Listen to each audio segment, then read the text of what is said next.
pessoal, meu nome é Arthur Elias. E eu sou Maíli. Sejam muito bem-vindos a mais um episódio do Pode Sabercast, o podcast da EMEB Nossa Senhora do Perpétuo Socorro. Hoje vamos conversar sobre avanços e desafios da educação em Maribondo. E nada melhor do que começar lembrando uma fala de Cora Coralina. Feliz é aquele que transfere o que sabe e aprende o que ensina. Nossa convidada é uma profissional que reúne experiência, compromisso e dedicação. Professora de História, advogada, pós-graduada em Psicopedagogia e também em Direito Processual. Ela construi uma trajetória marcada pela busca constante do conhecimento e pela defesa de uma educação de qualidade. Atualmente, ela desempenha um papel de grande responsabilidade e impacto social. E está à frente da Secretaria de Educação de Maribondo, conduzindo com firmeza e sensibilidade os rumos da educação no município. Antes de apresentarmos oficialmente nossa convidada, já deixamos aquele recado. Se inscreva no nosso canal do YouTube e no Instagram, @PodeSaberCast, para não perder nenhum dos nossos episódios. E agora sim, com muito orgulho, recebemos no Pode Sabercast a secretária de Educação de Maribondo, Márcia Mendonça. Seja muito bem-vinda. Obrigada, boa noite. É uma satisfação estar aqui, porque falar de educação é importante.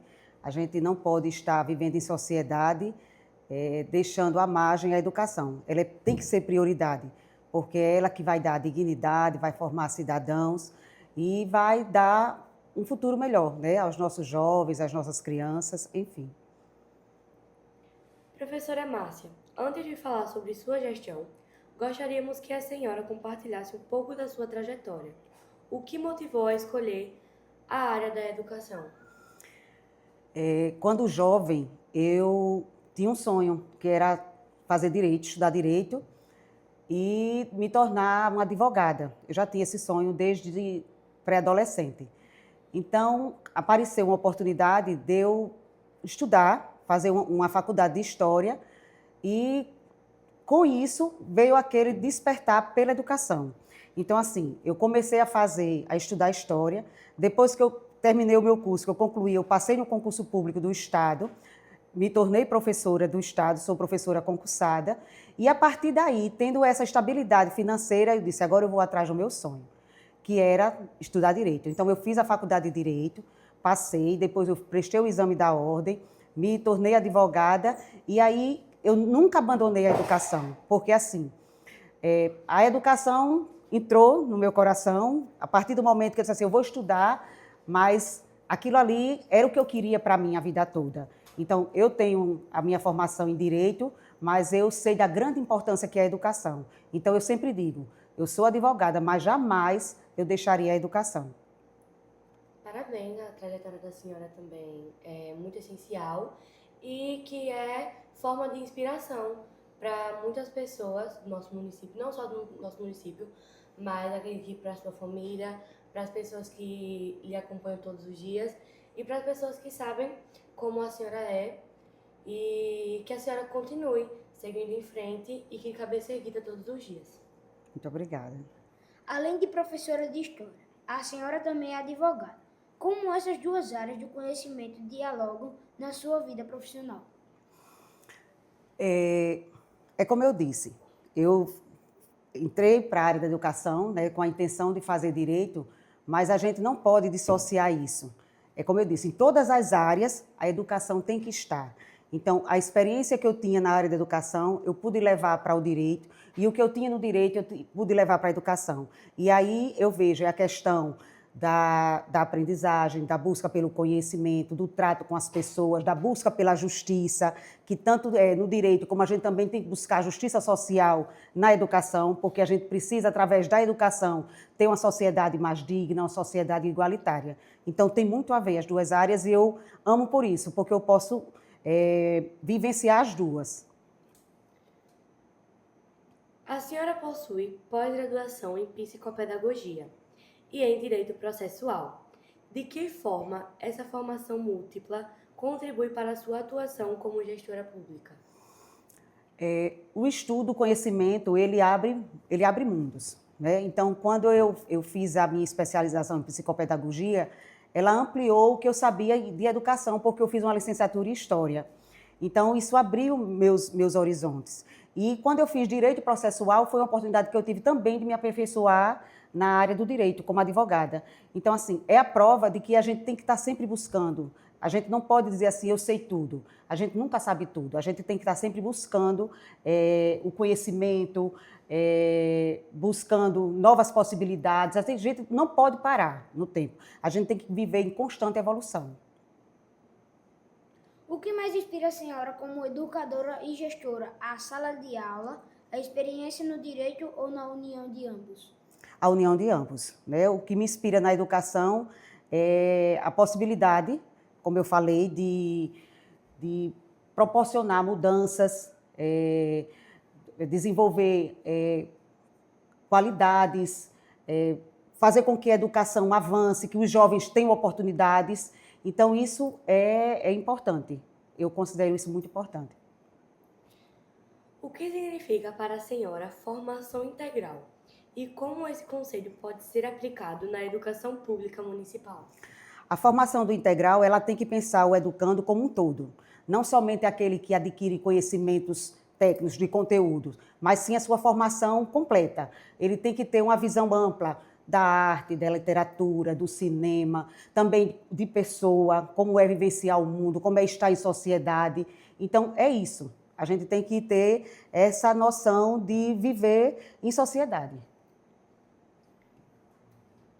Em sua visão, o que é ensino integral e como ele se diferencia no ensino tradicional?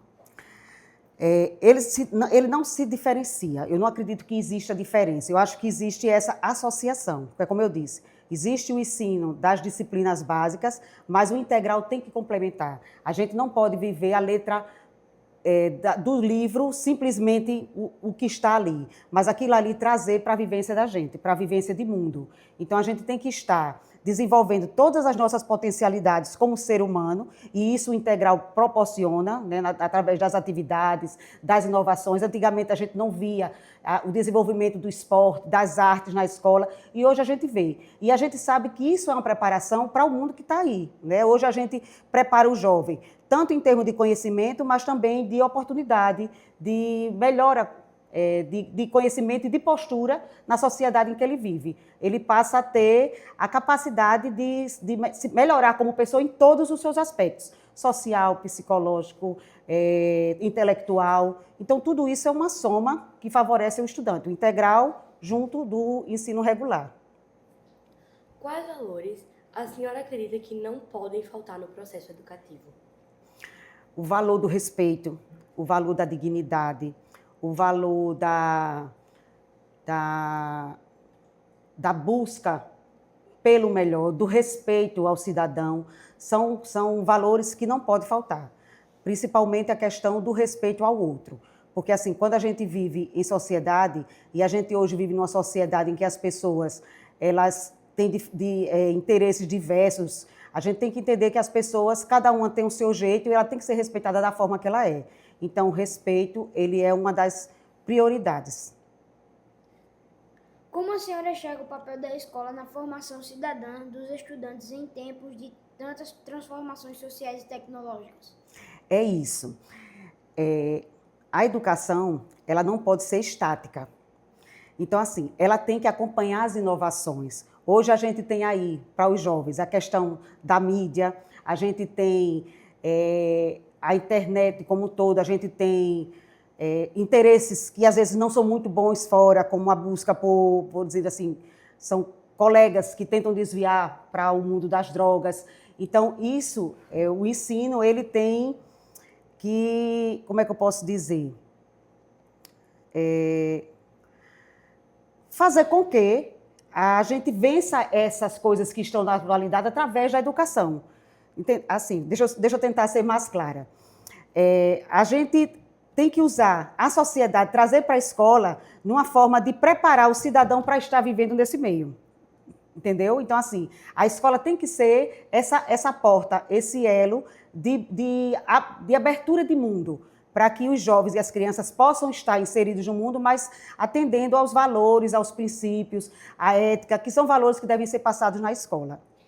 Eu, como aluna, e também acredito que o Elias também, a gente sabe e percebe que todos os valores que a gente aprende na escola, a gente não tem que deixar na escola, mas levar para a vida toda, como o respeito, a educação, a compaixão com os outros, porque a gente vive em uma sociedade em que nem todos têm esse mesmo pensamento, mas se todos tivessem, a gente poderia fazer um mundo melhor. E eu acredito que todos os ensinamentos da minha vida, dentro dessa escola, eu vou levar para a minha vida toda.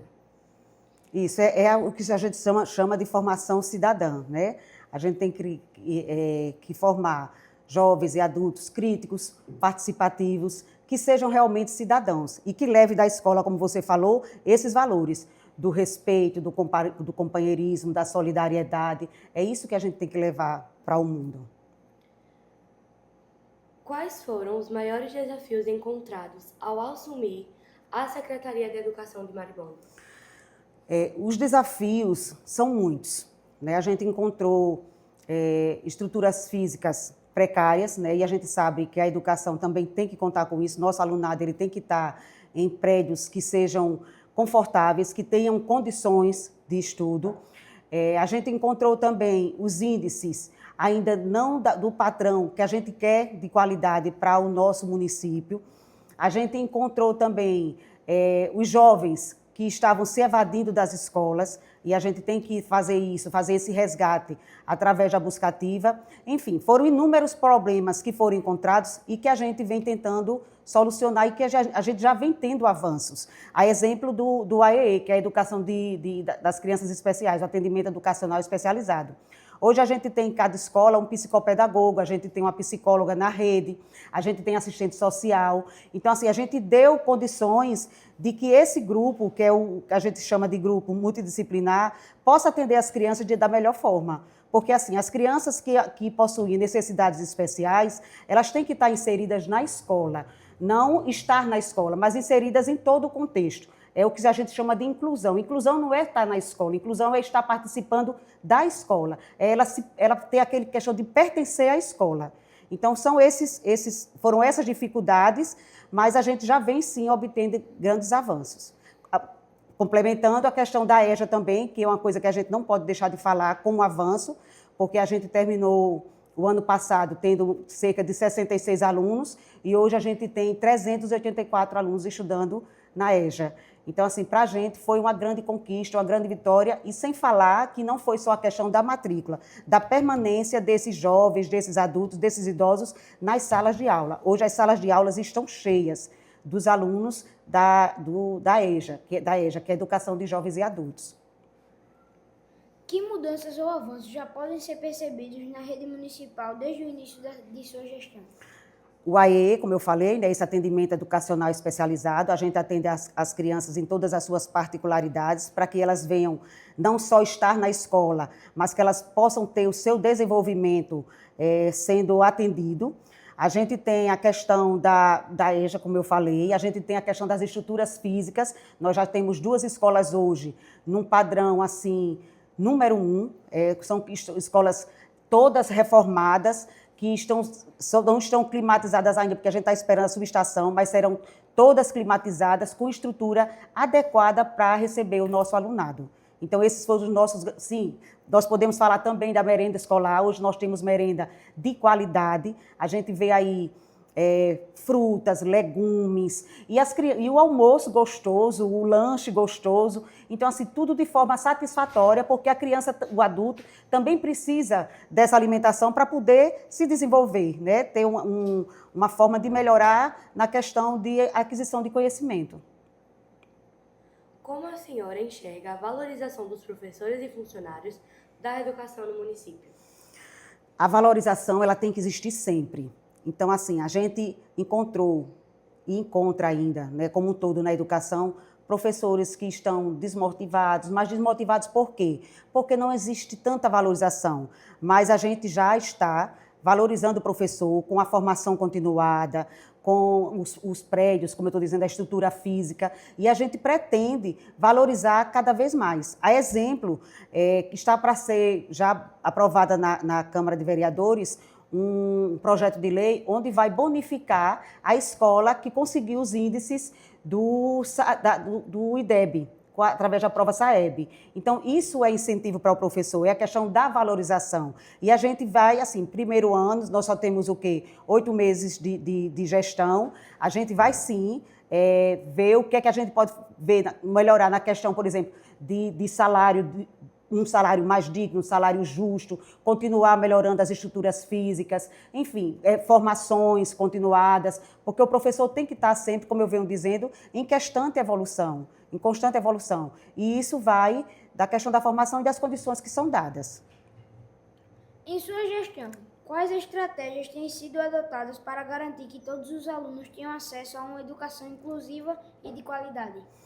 Nós temos, assim, de início, a porta de entrada, a questão da buscativa, né? Hoje, qualquer criança que falte à escola, a gente já tem um pessoal que vai diretamente na casa saber o que houve, descobrir qual é a dificuldade que ele tem, porque se for uma questão, por exemplo, de deslocamento, de não ter um fardamento, a gente vai e proporciona para que aquela criança possa vir para a escola. A criança tem que estar na escola. Então, para a gente manter as crianças na escola, a gente tem a buscativa e vamos, como falei, desenvolver de outras atividades, como o esporte. A gente tem investido no esporte, a gente tem investido nos projetos escolares. Então, tudo isso é para que a criança, o jovem e o adulto permaneça na escola, não só venha, mas ele venha e permaneça, através da buscativa e da conquista dessas outras áreas, né? Que é a merenda de qualidade, é o ensino de qualidade, é um professor satisfeito que trata a criança com aquele carinho, com aquele amor que deve ser tratado. Então, é tudo isso que vai fazer com que as crianças permaneçam na escola. O SAEB é um instrumento importante de avaliação da educação básica. Qual a sua leitura sobre a relevância dele para as escolas municipais? Quando a gente fala em qualidade de ensino, a gente não pode só ressaltar a questão de números. A gente sabe que é importante os índices, saber que a gente está com 9, 9,5. Isso é um sonho para a gente que a gente vai alcançar com fé em Deus. Mas a gente não pode pensar a escola só com números. A gente tem que pensar a escola com qualidade, desenvolvendo todos os aspectos. Uma criança que saiba conviver, uma criança que tenha respeito, que desenvolva esses valores éticos, que tenha a possibilidade de participar de um esporte, enfim. A qualidade, ela é importante, não só a questão dos índices do SAEB. Os índices do SAEB são importantes porque é o que vai trazer recursos para a gente. E é uma forma, assim, é um termômetro da questão do ensino, do processo de ensino-aprendizagem. Então, o SAEB é importante, importantíssimo. A gente tem que melhorar os índices e nós vamos, mas a formação ela tem que ser um todo, não é só questão de quantidade, mas também de qualidade. Muitas vezes, os resultados do SAEB são vistos apenas como números.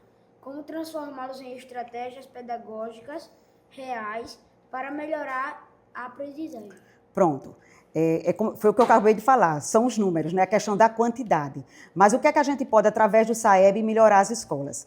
Elas são termômetros, né? A gente, quando vê, por exemplo, determinada área com um índice que não foi favorável, a gente tem que investir ali. O que é que está acontecendo?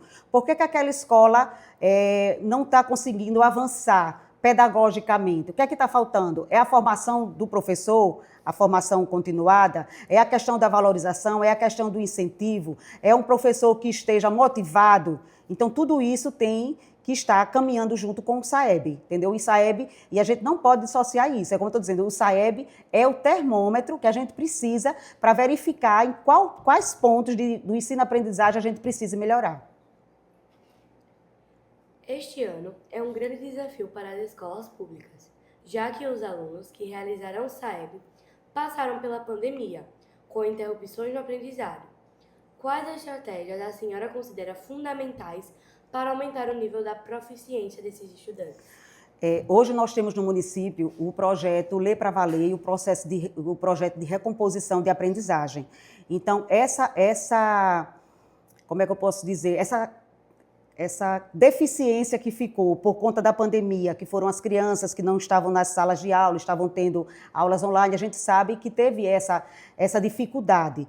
Então, esse atraso a gente vem tentando superar em sala de aula, né, com a formação do professor, mas também com esses projetos que, inclusive, atendem alunos de forma individualizada. Aquele aluno que a coordenação, o professor, enxerga que precisa de uma atenção maior, ele é tirado e é feito um momento de estudo com ele de forma isolada, de forma individual. É através do Ler para Valer, que ainda a gente precisa desenvolver, melhorar os índices de alfabetização, e a questão da recomposição de aprendizagem, que é justamente melhorar essas questões que foram perdidas na época da pandemia, que é a questão do ensino de aprendizagem em língua portuguesa, em matemática, em todas as áreas.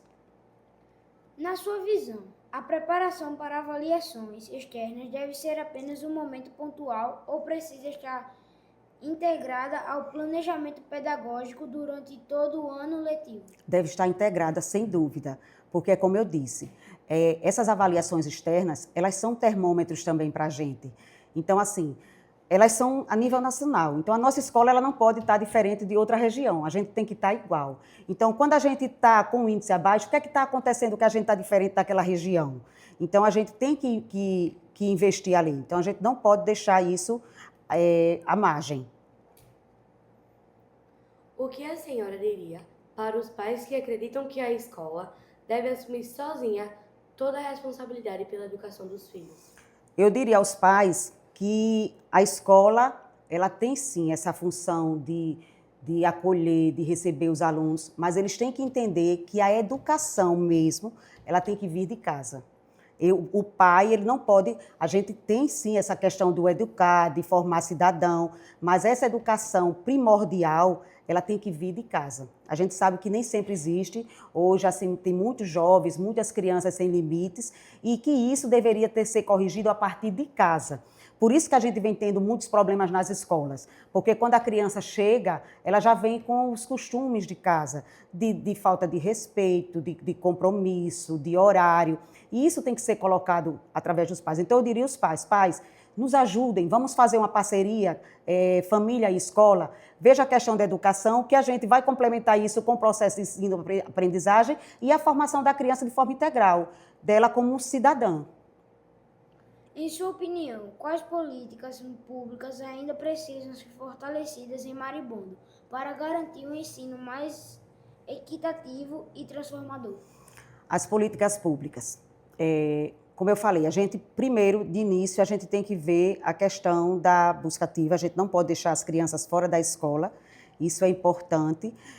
Hoje, no nosso município, a gente fez a adesão ao selo Unicef, que é aquilo que a gente já espera do município, que são alcançadas as metas que existem para poder melhorar as políticas públicas. A gente tem que ter, através do selo Unicef, as crianças na escola, as crianças vacinadas, enfim.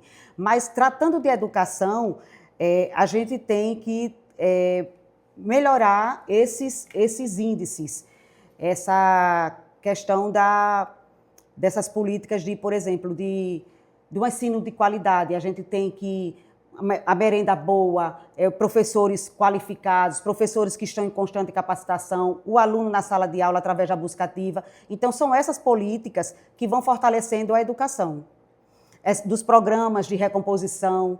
Então, tudo isso vem somar. A gestão educacional envolve equilibrar recursos limitados com grandes demandas. Como a senhora define prioridade ao tomar decisões que impactam diretamente alunos e professores? Seja mais clara.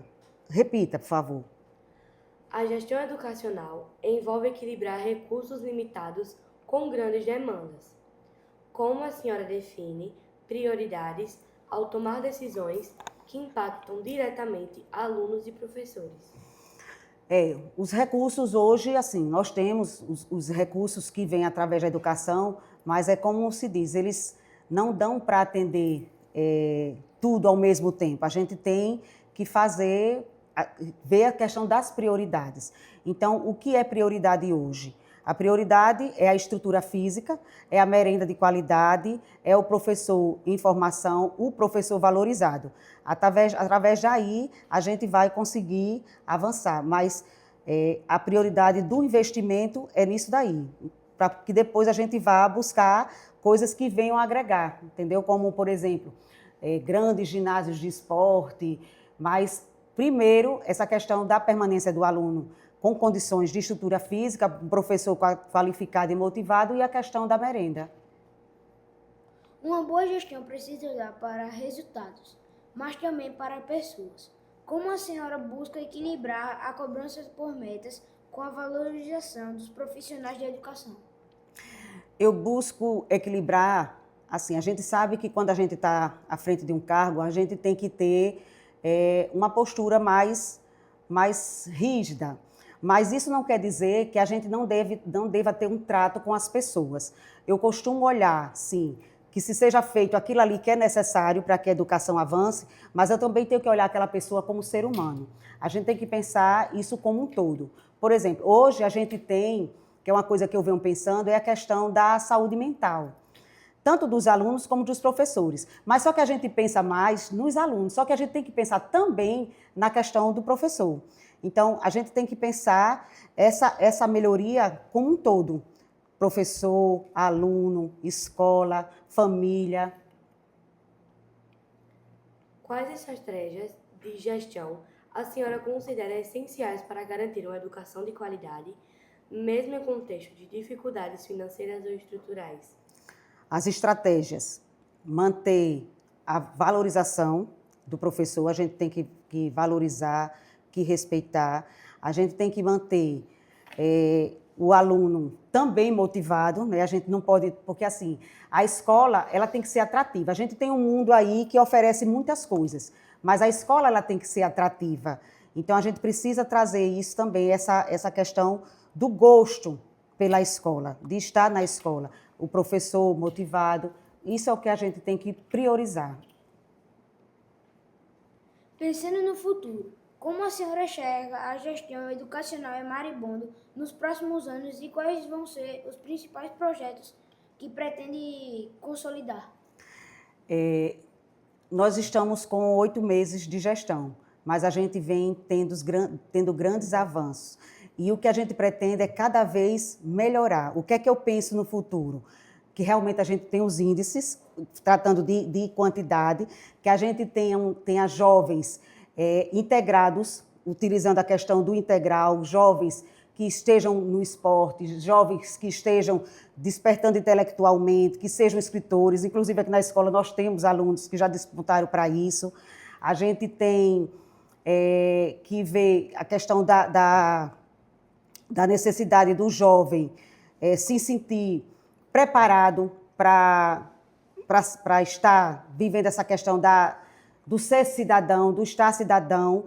Então, tudo isso a gente tem que ir trabalhando até o final dos 4 anos, mantendo, como eu já falei, que é essencial a questão da estrutura física, a questão da merenda, do professor, o fardamento que a gente vai proporcionar no ano que vem, o aluno com material pedagógico, a escola com toda a estrutura para oferecer tanto aos alunos como aos profissionais, os profissionais como um todo, não é somente professor, os profissionais como um todo, sendo respeitados, sendo valorizados. É isso que a gente quer ver daqui a 4 anos. Os índices bem altos, a gente com o IDEB bem elevado, para que a gente possa formando os nossos cidadãos e trazer recursos para que a gente possa sempre investir na educação.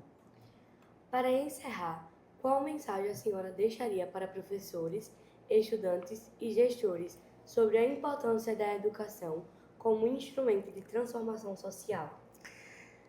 A educação ela tem que ser prioridade, porque é através da educação que a gente pode mudar uma sociedade. A gente pode conversar com as pessoas e nas comunidades, mas o poder de transformação da sociedade, do povo como um todo, é a escola. Por isso que eu digo, a escola ela não pode ser estática, ela tem que se adequar à realidade que ela vive. Então, a gente tem que fazer o professor, a educação como um todo. A gente tem que acreditar que é através da educação que a gente vai melhorar a nossa nossa sociedade, os nossos jovens. E o desafio é grande, a gente sabe, né? Como eu falei, a gente tem as drogas lá fora, a gente tem a internet, que às vezes tira do foco do estudo, daquilo que é necessário para ele, a gente vê isso, mas a gente tem que entender que a educação é o que traz dignidade, é o que coloca a gente no meio social, é aquilo que vai fazer com que a gente tenha uma sociedade justa e igualitária. Assim chegamos ao fim de mais um episódio do Pode Sabercast, onde cada conversa é uma chave que abre portas para novos conhecimentos. A EMEB Perpétuo Socorro encerra essa coletânea de informações com gratidão às histórias, ensinamentos e, sobretudo, aprendizado.